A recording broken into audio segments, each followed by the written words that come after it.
Now that that's all done, we can go back to the car. We're going to plug our wire back in. We're going to retest our cam sensor, and we're going to see if our cam sensor matches on both sides. If it does, then there's a strong chance code 41 is going to disappear. So let's get you back to the car. One thing I want to show you is this plate's got some corrosion on it. It's aluminum, so it's not going to corrode too badly. If you want to, if you got some questions about its integrity, you can always take a wire brush and brush it off. I've got the negative cable disconnected from the car because one of the bolts that holds this together is directly underneath where the cable goes. So we're not going to have any power until I hook the negative cable back up. So I need to get you guys in a position where I can work and the wind's not going to blow you around. And we can hook you like this. Yeah, you guys can see that okay, right? Yeah, let's get you right there. Alright. I'm going to show you how this goes back on now. Alright, so you're going to need an 11mm wrench or socket. I'll be right back. Alright, so let's install our box. Alright, so our box mounts like this. You got your 2 on the bottom and your 1 on the top. Sets down just like that. Okay, then you've got your 3 lock washer nuts. It goes on underneath it. And with the cable moved, you can actually get to the stud on the bottom. So we can go ahead and put our hardware back on, and then we'll use the ratchet to tighten it down.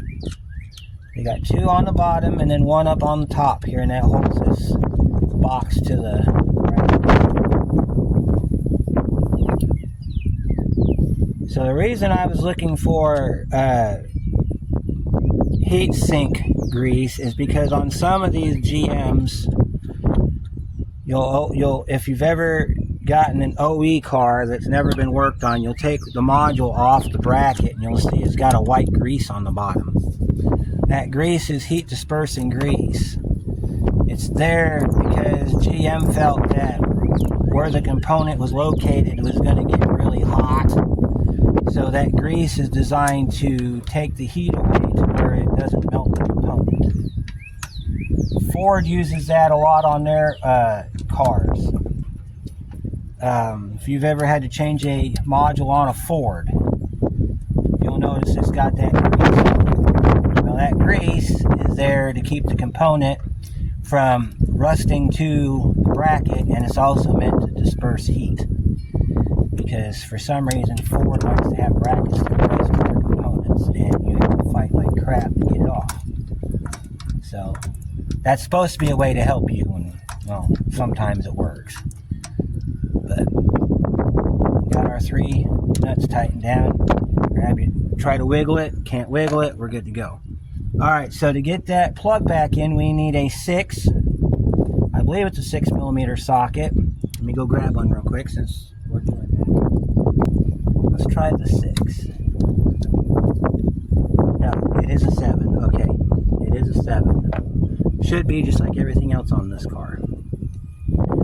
I checked this morning before we started filming to see if you can put this connector on backwards. And the answer is no, you cannot put this on backwards. It goes on one way and one way only. And the best way to do it is do it just like how I did it, where I pushed it up on there. Now I'm going to go in from behind, tighten this nut up right here. This retaining bolt. If you have a 7mm ratchet wrench you want to use on that instead of a socket, you can do that. There should be enough room to do it. You want to tighten this down, but not tight enough to where you break anything. Tighten it down till the bolt stops. It's usually a good rule of thumb with these.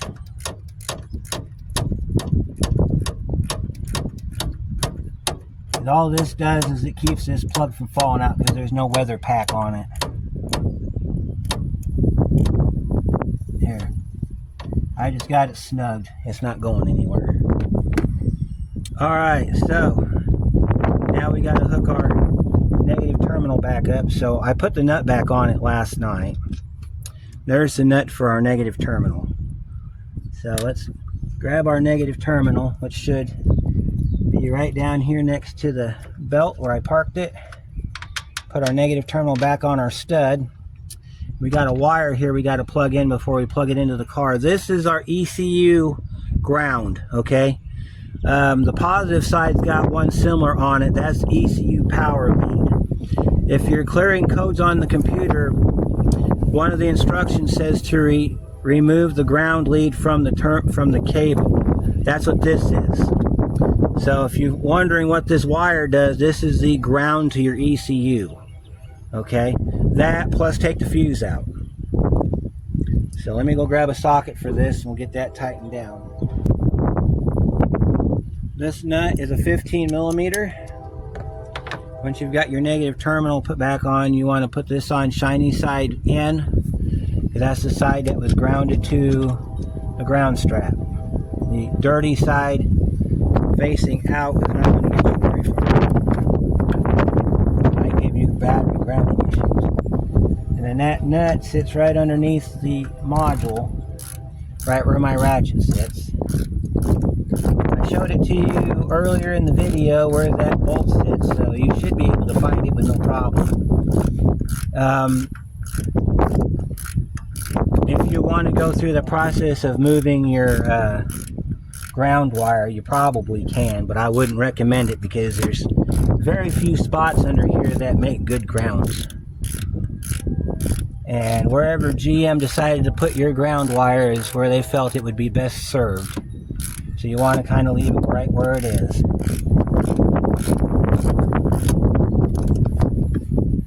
And I could zip this on with the electric ratchet. I just feel like doing this with it.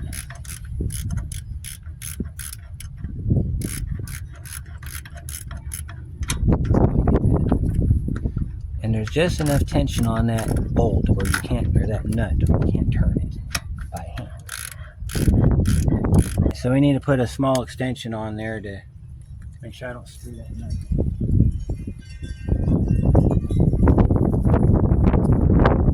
The other part of this is make sure that ground wire is nice and tight, because that'll also cause problems with your computer.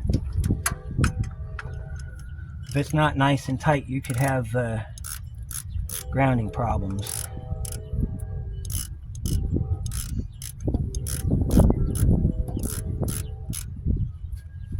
Make sure I got that on there all the way. I'm not even on the bolt. There we go. There we go. Nice and tight. And then we need an 8 for our battery cable right there. We need an 8 for our cable right there. We need to plug in this connector right here.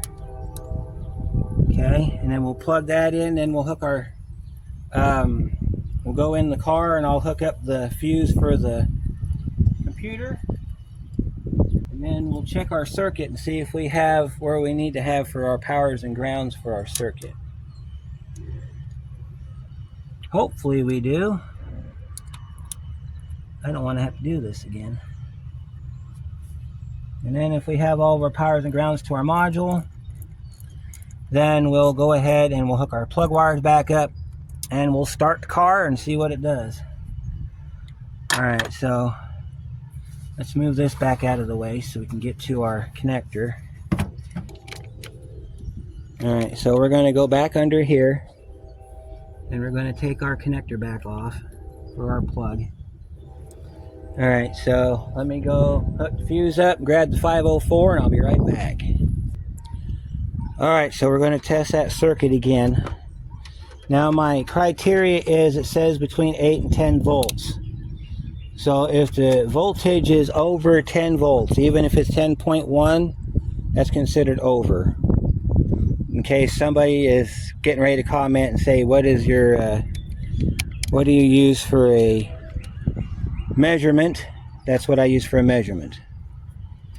So we'll check our battery right here. Let's make sure we got our 12 volts back on our terminals here. Yep, we got our 12 volts on our terminals. Let's go ahead and check our connector. All right, now we're going to put the B pin as negative, and A and C are going to be our positives. That's going to be how we're going to test this. So we're testing A and B. Oh, we got to have key on, engine off. That's right. It won't work unless we have key on, engine off.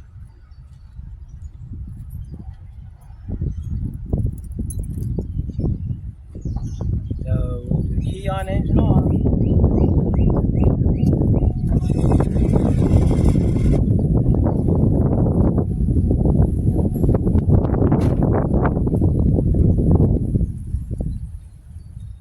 If you have electronic climate control, after you reconnect the battery, make sure you turn it off, otherwise the fan motor kicks on.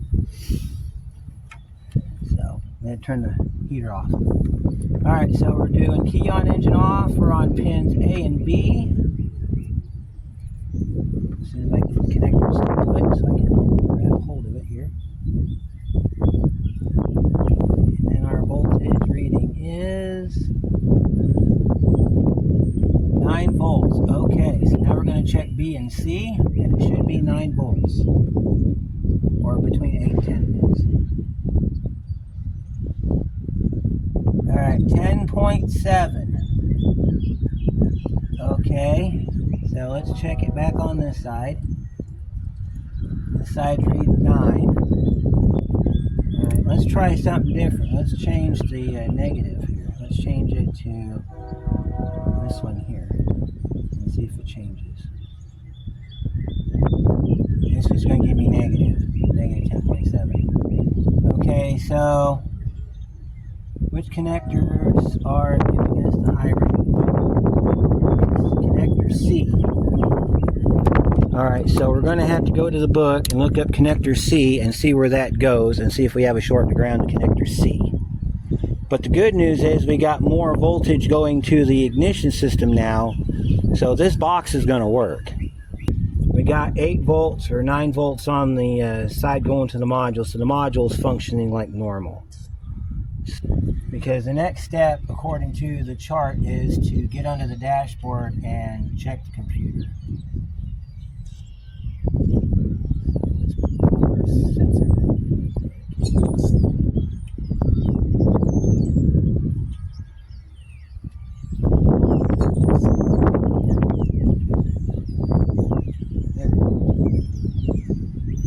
Plugs in all the way, make sure your plugs in. Alright, and then this is, we're going to go ahead and pull our meter back, clear our engine bay.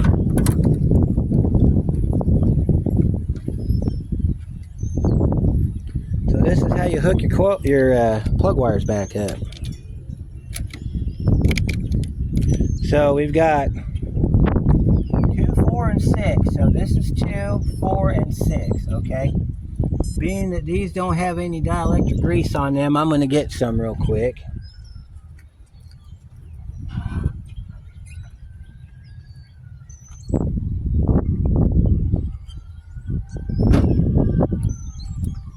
Alright, so we're going to put our dielectric grease on our pins real quick. This ensures that we can get them off later on, because we're going to eventually have to do plug wires on this car. And if you want to see plug wire video, go ahead and comment down below, and we'll definitely do one for you if you've ever wanted to see how this system works. Alright, so the wiring on this car is pretty simple. These wires right here are your bank 2 wires. These are 2, 4, and 6. So they should just fall back on. Okay, so this is number 6. This goes on here like that, and then number 2 is in the middle. And you just want to push them down till you feel them click. Alright, if you have any question and you still have the OE wires, if they're still in the original location, you can always follow the wire back. So you're going to have your cylinder numbers are going to be from the front. It's going to go 2, 4, 6 on the back, and then 1, 3, 5 on the front. Pretty simple. Alright, so our other wires, front wires, you can do the same thing. So if you left them in the original configuration, they should fall right on, right where they came off of. You should not have any problems with firing order. Okay, so these are going to come around the front, and you're going to have your first one here, and then number 3 is going to go all the way to the back. So number 5 is going to be next. So it's going to go 1, 5, 3 on this side. And if you left them alone, you're wired. That's how easy that is. You are now officially wired up. So let's move our coolant tank back onto its handy little slide here. We won't worry about hooking that back up until we're 100% sure that we're done. So we're going to clear our tools from our engine bay, and we're going to start the car up, and we're going to let it run a minute, see if the lights come back on. If it does, we'll shut it off. I'll do another diagnostic check, and we'll take it from there. Alright, so I'm going to leave you guys here. We're going to start the car up, and we're going to listen to it, and we're going to see if there's anything else we need to do. We got all of our electrical plugged in, so it should start up and run with no problem. So we'll see what happens.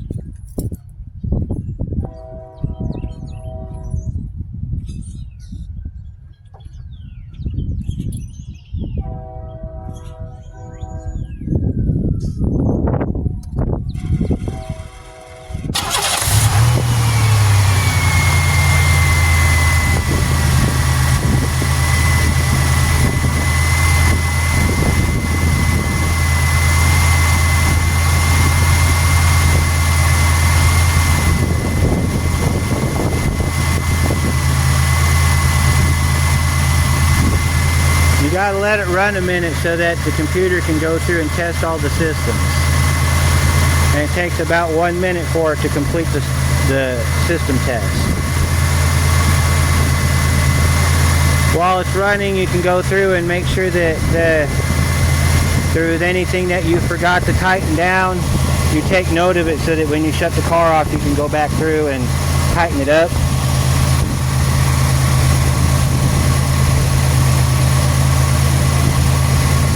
Sounds just fine.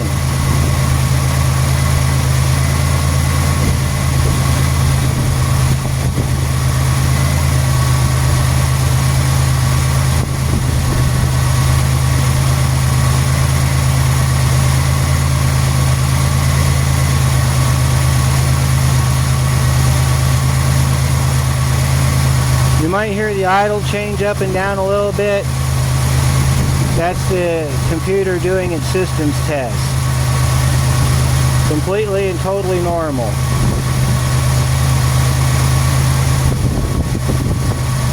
I'm going to go inside and I'm going to see if the light went off.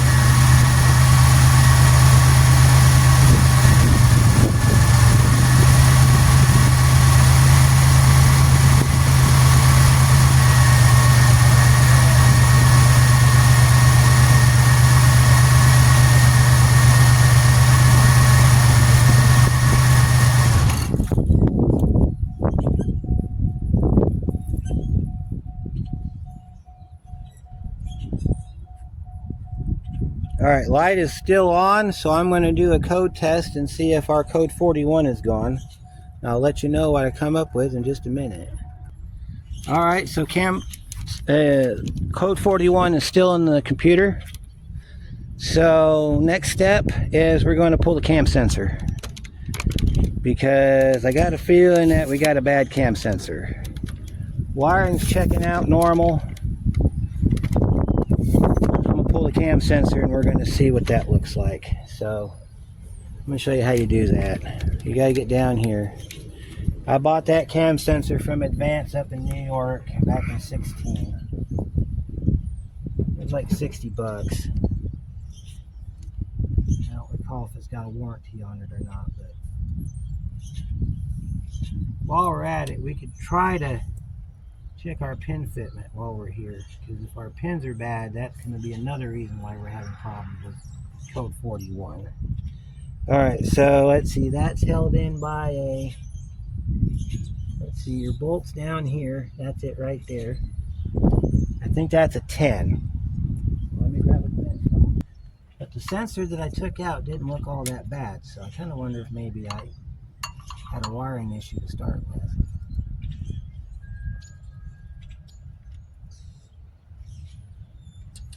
Make sure I'm on the right bolt. Doesn't feel like the right bolt. Here it is right there.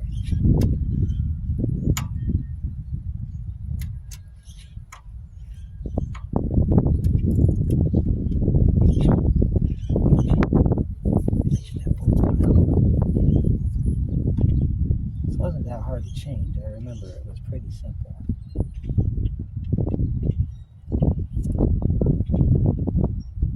Oh, I think it's a 9.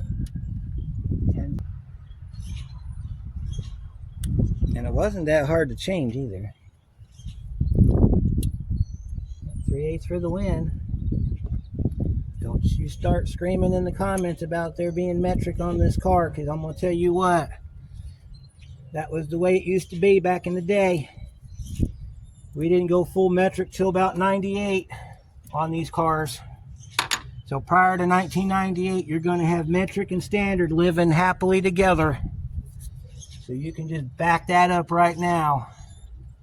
Hit that delete button if you're about to throw me a message about this. It's just how they did it back in the day. I have no control over it. That's just how it works. Pull this switch out real quick. See, that's all it is right there. That's your switch right there. We can grab the borescope and we can run the borescope down inside the hole and make sure that our cam sensor looks good, or our cam port looks good. Take it from there. So I'm going to get this thing set up where we need it to be, and then we'll show you what we got down there. Let's see, our hole is right there. We're in the hole. Might have to, oh, yep, there we go. There it is right there.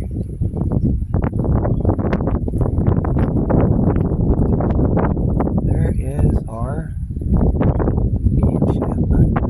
Here, look at that. Can't see much, but there it is right there. That's what our Hall effect sensor is reading right there, is that metal piece right there. And it looks like, yeah, it looks like it's fine. Looks like we're okay on the engine side. Okay, I'm going to show you guys how to test the Hall effect sensor. I've got our positive on pin C, our negatives on pin B. We're going to turn the car on. Alright, so now let me go grab I think that's a 24mm socket, or it might be a 21. And we can manually crank the engine over and see if it changes. Let me do that real quick, be right back. Okay, I got a 24mm wrench on the crank pulley. Now I'm just going to move the crank and we're going to see if that number changes. And it does. So let's crank it back. Alright, so that number's changing. So let's see if we're going to put it back on pin C and see if it changes. If it changes, then both sides of the sensor's good. And if that's the case, then our sensor's good. We're going to have to go through our wiring, which means we're going to the PCM, or the computer next. Let me pull that off of there real quick.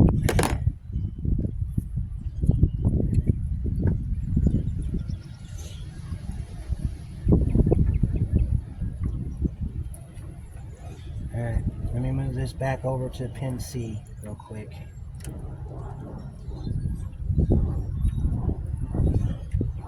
Got a feeling we may have a bad computer. Sucky part about that is the computer is new-ish, so it's not even the original computer for the car. That computer's sitting in my shed. So I'm really hoping that's not the case here. Alright, so let's put this pin back in pin C real quick. Alright, we're reading 3.6 millivolts. I'm going to go ahead and kick it on. It should give us our 10x signal. So let's see what we got.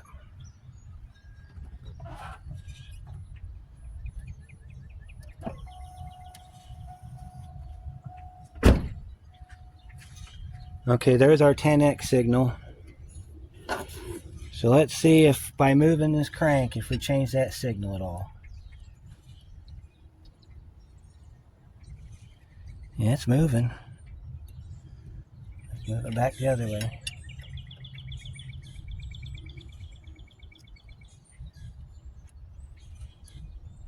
So that would be between 8 and 10 volts right there on pin C with it connected. So let's leave it connected and unhook it from the sensor. Let's see if we got a problem with our plug. So let's go ahead and pull our connector and get it up off the, let's see here.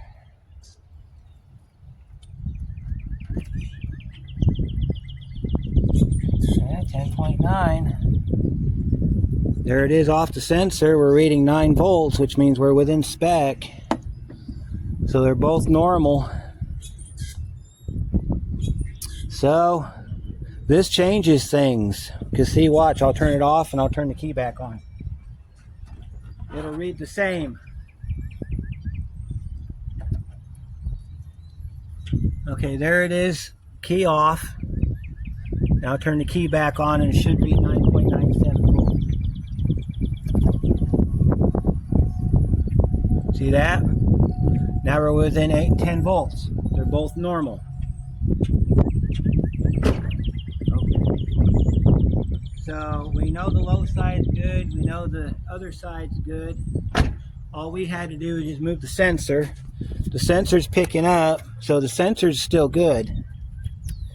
So what does it say to do after we check that? Alright, so key off, reconnect cam sensor, harness the cam sensor, install DVM to measure voltage at ECM terminal BC5, key on, engine off. Voltage should be fixed above 8 volts. If it is, then start the engine and let it idle for 1 minute to stabilize the system. Voltage reading at BC5 should be constantly varying around a midpoint of approximately 10.5 volts. Is it? If it is, then you have a bad connection at the pin BC5 or a faulty computer. If it doesn't, then you got a bad cam sensor connection or bad sensor or missing camshaft magnet. Okay, so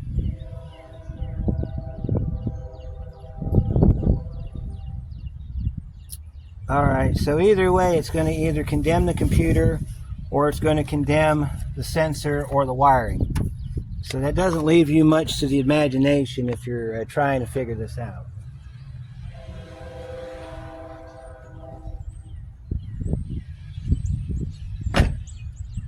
So the next question is, should we go ahead and check the computer? Well, our sensor's functioning. We've seen that. Our sensor's functioning. So our sensor's still good. So, and our module's brand new. We just changed it. So I guess we could go ahead and drop the computer down from behind the dashboard. I'll put the module back in. So let's go ahead and turn off our car.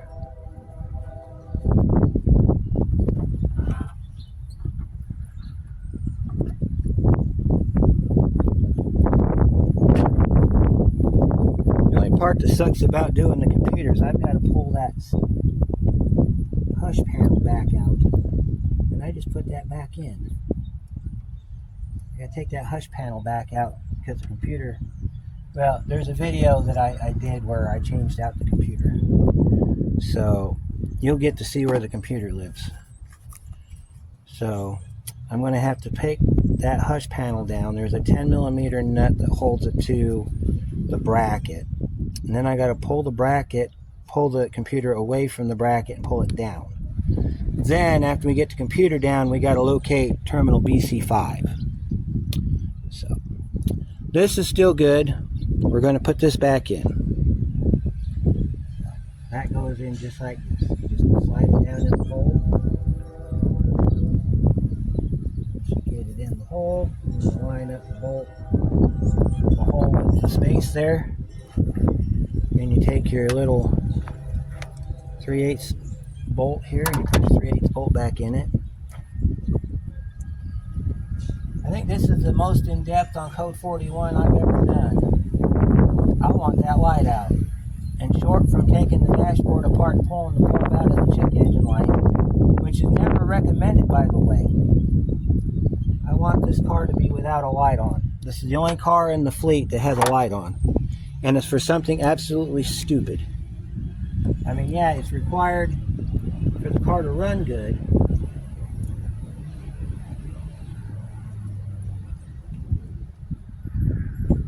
But the old flow chart ain't doing us any good. I'm kind of getting disappointed with the flow chart at this point, because we've done everything we can do. We got us a new computer because we found a cracked connector on the old one. Car runs a lot better now since we did that.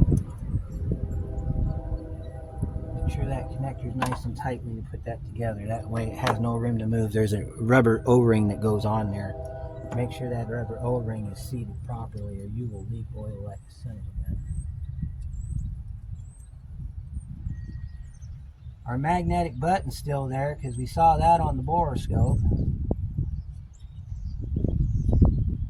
Kind of getting a little bit perturbed here. Alright, put our connector back on. We're going to leave that alone. We're going to go ahead and put this back together and we're going to get under the dashboard. So I'm going to pull the computer down and then I'll be right back. Let me catch you up on what we got going on here. I got our meter grounded to pin A on the ALDL, which is our ground. And I just tested this computer at BC5, and I'll show where BC5 is here in just a second. It's giving us 11.5 volts steady. So according to the book, it's either got a bad cam sensor or a bad cam sensor connector or a bad cam magnet. Which, if cam magnet was the problem, I think we would have figured that out by now.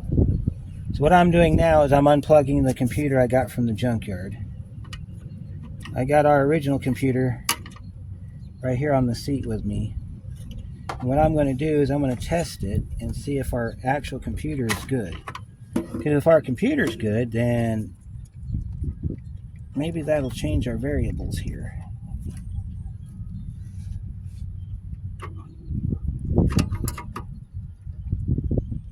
And I'll show you the way the test goes. There we go. Take that other computer off that they got from the O'Reilly. Alright, so pin BC5 is a black wire. It's over here on this side. The way these are read is B means black connector. You've got one connector that has A, B, C, D on it, and then this is either going to be a Y or O, either yellow or orange, depending on what they want to call it. So to locate your wire, you're going to go to B, which is a black connector, C, which is in this section right here, it's in the blue part, and then you're going to count down because you got little wire marks right here. So then you'll go down to 5, and you'll see where my T-pin is. That's BC5 right there. All right. And you push it down far enough so it's making contact with the back of the pin,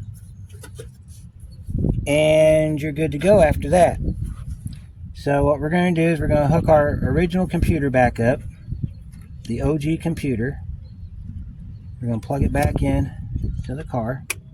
This is the computer that the car started life with, and if everything's good, it'll end life with. So you just want to make sure that you get your pins down, make sure that you don't twist a pin or screw a pin up. Alright, and then you want to make sure that all your locks are locked on the front. We're just going to set that down like right over here. We're going to hook our T-pin back up to our meter. And I'm going to show you some stuff here. So, turn your T-pin over, put your positive lead on this thing right here. Okay. If you want to, you can alligator clip it and run an extension line if you need to. Turn your meter on the volts, DC, and it'll give you some erroneous readings. You'll know you're connected. Let me zoom you in real quick here so you can see the meter. Let's do this instead. You'll know you're connected when the meter all of a sudden starts to make sense, because right now it's just reading atmosphere. So that's how much electrical charge is in the atmosphere. It's not really picking up a signal per se. Now we can do it this way too. Since the camera wants to be stupid, we'll do it this way. Alright, so we're going to turn the key on, and if you're connected, it'll make sense. We're not connected.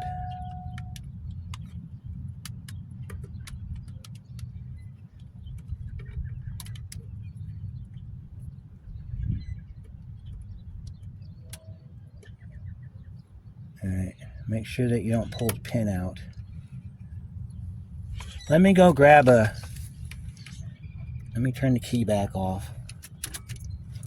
Let me go get an alligator line. I'll get a jumper wire and we'll just hook it to the jumper wire. That way it doesn't keep trying to pull the pin out at all. Sorry about the audio. We got a storm coming in and it wants to start getting windy here. So what we're going to do is we're going to hook our alligator clip to that right here. And then we're going to hook the other end of our alligator clip to our wire right here. Now we're connected, because when I turn the key on, it should make sense. Alright. Alright, so we're going to bump the key.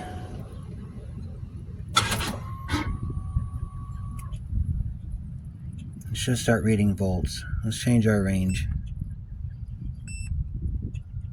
There we go. We're on volts now. Alright, so we're going to start the car up.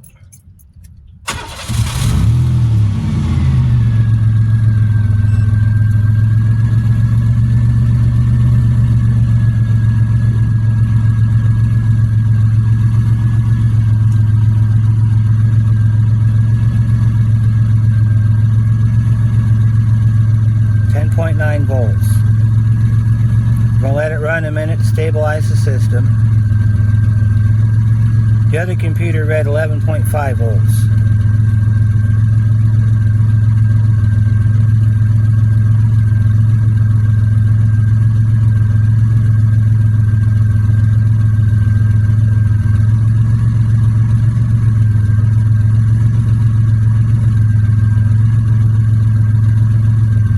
Alright, let's go ahead and shut it off.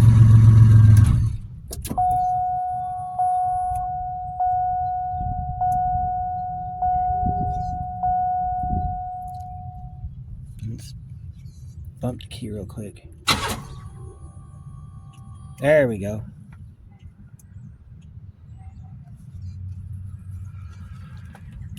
We're reading 996, 995.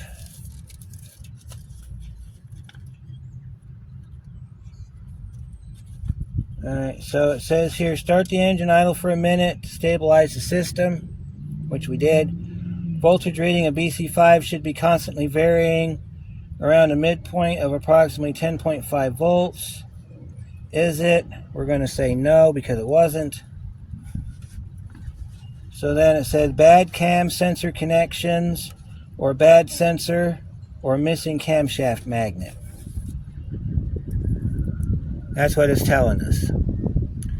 So our code 41, we know our sensor's good because we tested it. We might have a missing camshaft magnet.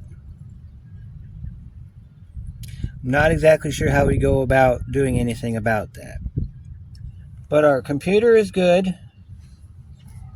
I'm going to go ahead and disconnect it from the BC5 terminal though, because we're done here. Our computer is fine. The one that we had in the car is perfectly fine. So we don't have to worry about that. So what I'm going to do now is I'm going to turn the key off. That'll zero out our meter. I'm going to check codes one more time off camera. And I think 41 is the only one we got to mess with. So if 41 is the only one we got to mess with, then I'll look into the camshaft magnet. So stay tuned for a next episode on this one, because we're not done with code 41 yet. It might be a little while before we come back to it, but we will be back. So stay tuned.